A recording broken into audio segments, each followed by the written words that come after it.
Nouveau journal sur la radio-télévision La Vérité qui libère. Madame, Messieurs, bienvenue au sommaire. Des jeunes de plusieurs associations de la jeunesse viennent de signer un pacte social pour la cohésion nationale. C'était sur initiative de la nouvelle génération politique pour la 4e République. Cet événement s'est déroulé au Palais du Peuple ce mercredi 12 mars 2025. Et puis en santé, lancement officiel des projets de l'Union européenne pour soutenir la riposte à l'épidémie d'Mpox en République démocratique du Congo. Ce soutien va améliorer l'accès aux soins. C'est le ministre de la Santé qui a procédé à ce lancement. Voilà tout pour les titres. Restez branchés pour le développement. Encore une fois de plus, bienvenue dans l'actualité. Le ministre de la Justice et garde des Sceaux informe l'opinion publique du début, ce jeudi 13 mars 2025, devant la haute cour militaire du procès des officiers supérieurs des forces armées de la République démocratique du Congo, FARDC, accusés d'avoir abandonné leur position face à l'ennemi, laissant derrière eux des armes, des munitions, du matériel militaire ainsi que des blessés, notamment dans les villes de Goma et Bukavu. Cette audience sera diffusée à la chaîne nationale à partir de 10h, heure de Kinshasa. Nous reviendrons dans nos prochaines éditions avec force et détails. Dans l'actualité aussi, la communauté Banyamulenge Touti ne reconnaît pas avoir mandaté le président rwandais pour les défendre en République démocratique du Congo. Alexis Gisaro, ministre d'État aux infrastructures et représentant de cette communauté, a refuté l'argument de la discrimination et génocide contre sa communauté utilisé par le président rwandais Paul Kagame pour justifier l'agression rwandaise dans l'est de la République démocratique du Congo. Alexis Gisaro l'a dit lors d'un briefing spécial animé avec son collègue de la communication et médias Patrick Mouya. Commentaire de Alpha Mfwasa. Alexis Gisaro est formel. Les Banyamulenge Hututi vivant dans la province de l'Est de la République démocratique du Congo n'ont jamais mandaté Paul Kagame, le président rwandais, pour défendre leur communauté qui serait menacée d'extermination. Selon le ministre d'État aux infrastructures, ce plan d'extermination n'existe pas. C'est un véritable déchirement pour nous. Un véritable déchirement parce que nous nous rendons compte que aujourd'hui, un pays voisin, que moi je traiterais d'un État belliqueux, exploite les quelques problèmes que nous pouvons avoir dans notre pays. N'oublions pas que nous sommes un pays immense, avec 450 tribus, et que, comme d'autres pays, nous connaissons des défis internes. Et ces défis internes sont, par rapport à cette problématique, sont des défis de cohabitation entre certaines communautés. Je suis originaire du Sud Kivu, territoire d'Uvira. Je suis de la communauté Banyamulenge. Mais avant d'être membre du gouvernement, je suis d'abord un élu du territoire d'Uvira. Élu du territoire d'Uvira signifie que j'ai obtenu des voix, non pas seulement de ma communauté d'origine, les Banyamulenge, mais aussi des autres communautés. Bafuliru, Bavira, Babembe, Bashi, Barega, qui sont installés dans ce territoire. Et peut-être pour la petite histoire, vous devrez aussi savoir que je suis le fils d'un illustre homme politique, M. Gisaro Muhoza Frédéric, qui lui-même, en son temps, a été également commissaire du peuple. Maintenant que le Tutsi congolais ont récusé le président rwandais Paul Kagame et ses arguments fallacieux, reste à voir comment celui-ci va se comporter dans son funeste destin d'exploiter illégalement les richesses congolaises. Comme annoncé dans les titres, sur initiative de la nouvelle génération politique pour la 4e République que dirige Rabi Koulambe, plusieurs associations de la jeunesse ont signé un pacte social pour la cohésion nationale. C'était au cours d'une rencontre ce mercredi 12 mars 2025 à la salle des spectacles du Palais du Peuple. Suivant un extrait du message de Rabi Koulambe, dont ses propos recueillis par Marcel Kilombo et Steve Kikomo.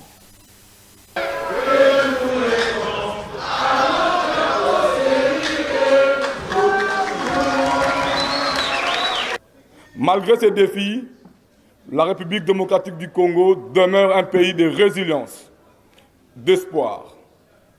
Et la jeunesse congolaise, porteuse d'avenir et de renouveau, est aujourd'hui à un tournant décisif de son histoire.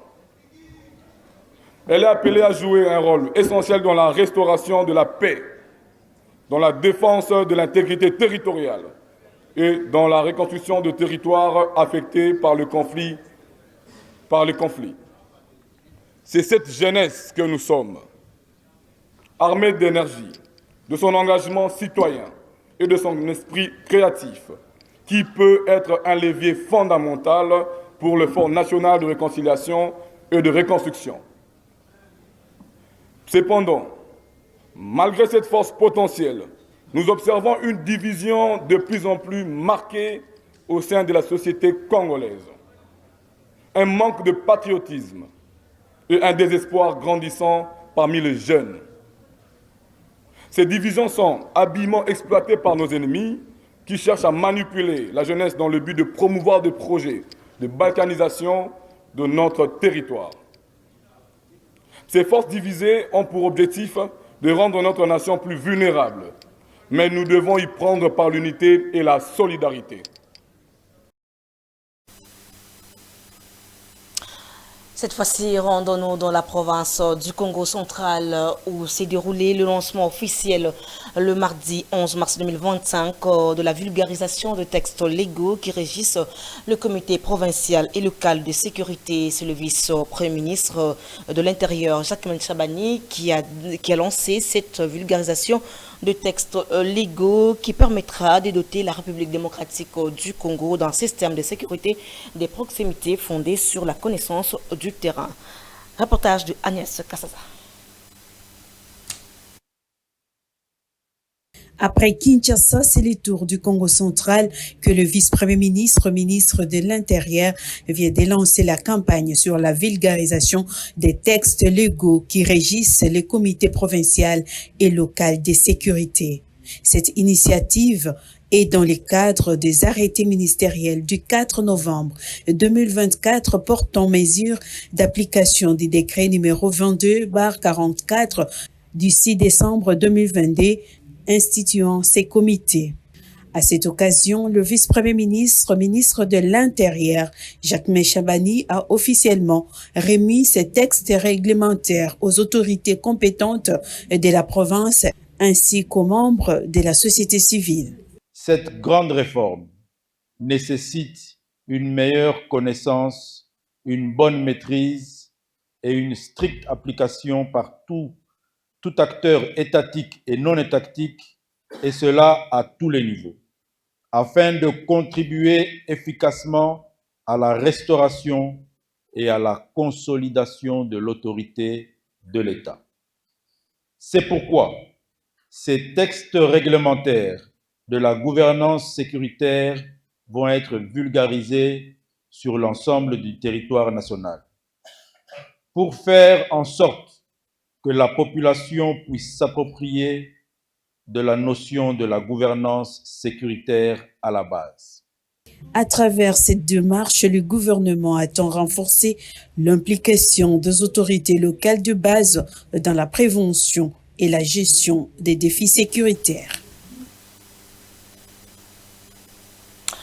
Retournons à Kinshasa où le ministre de la Santé publique, Hygiène et Prévention sociale, le Dr Samuel Roujikamba, a procédé ce mercredi 12 mars 2025 au lancement officiel des projets financés par l'Union européenne destinés à soutenir la lutte contre l'épidémie de la variole simienne Mpox et à renforcer la préparation aux épidémies dont le pays. Suivait l'extrait du discours du ministre choisi par Afim Moussoungaï. Nous rassemblons ici non seulement en tant que représentants de nos institutions respectives, mais également en tant qu'acteurs d'un combat commun contre une menace sanitaire qui a eu des répercussions significatives sur l'ensemble de nos populations. Le Mpox, bien qu'ayant été longtemps négligé, a fait irruption sur notre territoire. Grâce à votre appui, nous pourrons renforcer nos capacités de surveillance, améliorer l'accès aux soins et sensibiliser les communautés sur les modes de prévention. Je tiens donc à exprimer ma gratitude à l'Union européenne pour son engagement continu et sa solidarité envers notre pays. Votre soutien financier et technique est crucial pour renforcer notre capacité à répondre efficacement à cette crise sanitaire. Et grâce à ces projets, nous serons en mesure d'améliorer la détection, la prévention et le traitement de Mpox, tout en sensibilisant donc nos communautés aux bonnes pratiques de santé publique. Dans ce cadre, il est essentiel de rappeler que la lutte contre le Mpox ne peut se faire sans une approche collaborative. Nous devons mobiliser toutes les parties prenantes, que ce soit les gouvernements, les organisations non gouvernementales, le secteur privé et surtout nos communautés. Ensemble, nous pouvons bâtir un réseau de vigilance et de solidarité qui permettra de détecter des cas précocement et de contenir la propagation de cette maladie. D'un ministère à un autre, des experts du ministère de Genre, Famille et Enfants sont en atelier préparatoire de 2 jours afin de préparer l'atelier sur l'élaboration des mesures d'application du décret relatif au centre de services multisectoriels de prise en charge des survivantes des violences basées sur le genre en République démocratique du Congo. Cet atelier est en partenariat avec le programme des Nations Unies pour le développement PNUD. Agnès Kassaza, une fois de plus. Avait reçu.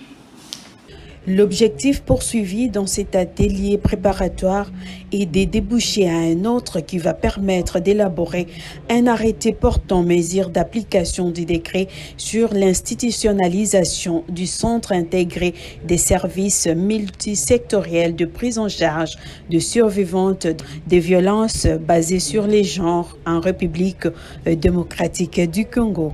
Ces experts du ministère du Genre, Famille et Enfants et du programme des Nations Unies pour le développement PNUD s'engagent à élaborer un arrêté ministériel qui va permettre son appropriation et sa pérennisation par les gouvernements de ces centres intégrés des services multisectoriels de prise en charge des survivantes du VGB en RDC.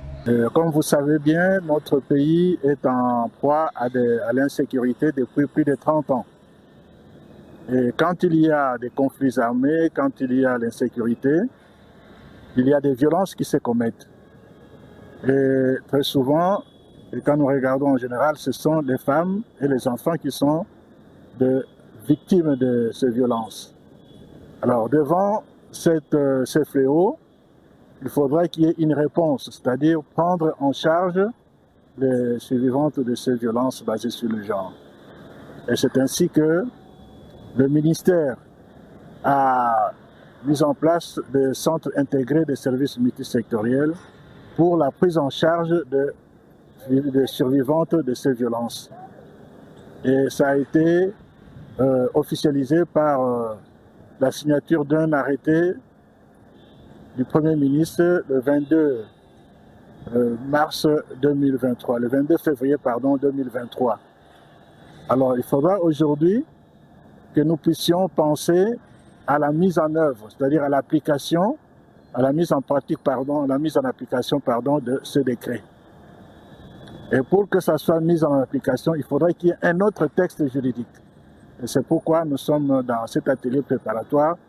Face à cette situation que traverse la République démocratique du Congo, il était opportun de trouver une réponse susceptible de prendre en charge les survivantes de ces violences basées sur les genres par les gouvernements congolais. Et dans le Katanga, dans le cadre des activités liées au mois de la femme, la ville de Lubumbashi a accueilli la 6e édition de la foire de femmes de médias. Cette rencontre organisée par le réseau de médias associatifs et communautaires du Katanga qui a réuni les journalistes, chercheurs et acteurs de médias autour du thème promotion de droits, de l'égalité et de l'autonomisation des femmes et filles. Bénédicte Mac. Et la foire de la femme, organisée dans la ville de Lubumbashi. De temps forts ont marqué cette cérémonie. Il s'agit d'une exposition photo sur les défis et réussites de femmes dans les domaines de médias et de tables rondes dédiées à la problématique des violences symboliques que subissent les femmes journalistes. Les intervenants ont expliqué sous différents angles les violences symboliques auxquelles sont confrontés les professionnels de médias en général et les femmes journalistes en particulier dans l'exercice de leur métier. Antoine Moulanga, journaliste, a souligné la responsabilité des journalistes face à cette problématique. De par nature, déjà, la violence symbolique, elle est invisible et ce qui fait que les journalistes tombent souvent aussi, que ce soit les journalistes hommes ou femmes, ils tombent dans le piège de pouvoir banaliser ces types de violences symboliques qui, pour la plupart, sont invisibles. Et donc, nous avons fait appel à leur conscience pour qu'ils puissent éviter de faire appel au sensationnalisme lorsqu'ils parlent de la question de violence symbolique. De son côté, Gloria Mpanga, journaliste et chercheuse en sciences de l'information et de la communication, a mis en lumière les difficultés rencontrées dans les traitements des cas de violence symbolique. Il y a l'accès difficile aux sources et aux témoignages. Comme vous savez, beaucoup de gens qui sont victimes des violences sont réticents. Alors que dire de ces femmes qui subissent des violences symboliques, vu que c'est une violence qu'on ne peut prouver? À l'issue de cette rencontre, les participants ont salué l'initiative et prise de conscience du défi à relever une meilleure prise en compte des violences symboliques dans la recherche, la collecte et les traitements de l'information.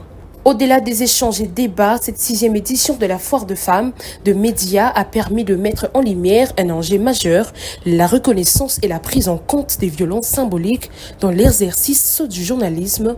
Ces violences, bien que souvent sont ignorées ou minimisées, représentent un obstacle considérable à l'égalité des genres dans les médias.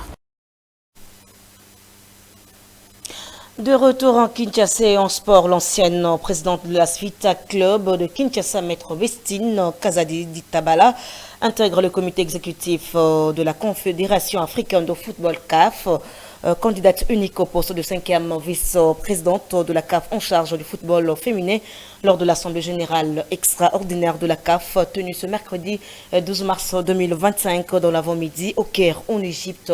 La Congolaise Maître Vestine Kazadi est élue par acclamation et fait désormais partie du cercle de décideurs de la CAF pour un mandat de 4 ans. Commentaire de Judith Kapemba. Donc merci. La République démocratique du Congo vient d'enregistrer une avancée majeure dans le monde du football africain avec l'élection de Vestine Kazadi Ditambala au comité exécutif de la Confédération africaine de football CAF. Ancienne présidente de l'AS Vita Club, elle devient ainsi l'une des figures influentes du football continental, un pas de plus vers une gouvernance plus inclusive et équitable. Candidate unique au poste de 5e vice-présidente de la CAF en charge du football féminin, la Congolaise Vestine Kazadi est élue et fait désormais partie du comité exécutif de la CAF pour un mandat de 4 ans, soit de 2025 à 2029. Après Constant Mutamba, Selemani et Véromo Sengo, dans les comités exécutifs, Vestine Kazadi est la toute première Congolaise à rejoindre le comité exécutif de la CAF. qui sera à nouveau dirigé par les Sud-Africains Patrice Motsepe, qui va briquer un nouveau mandat de 4 ans à la tête de la CAF. Lors de la 14e Assemblée générale extraordinaire tenue au Caire en Égypte, sans adversaire, il a également été élu par acclamation de l'Assemblée. Ici, de noter que l'élection de Bessine Kazadi au sein du comité exécutif de la CAF est une fierté nationale pour la RDC, mais aussi une avancée significative pour les femmes africaines dans les domaines sportifs.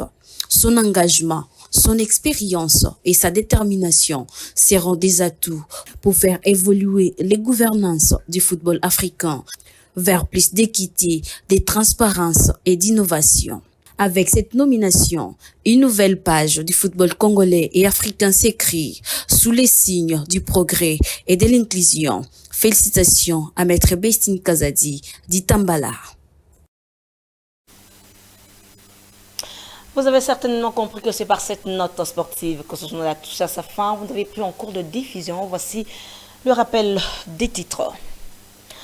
Des jeunes de plusieurs associations de la jeunesse viennent de signer un pacte social pour la cohésion nationale. C'était sur initiative de la nouvelle génération politique pour la 4e République.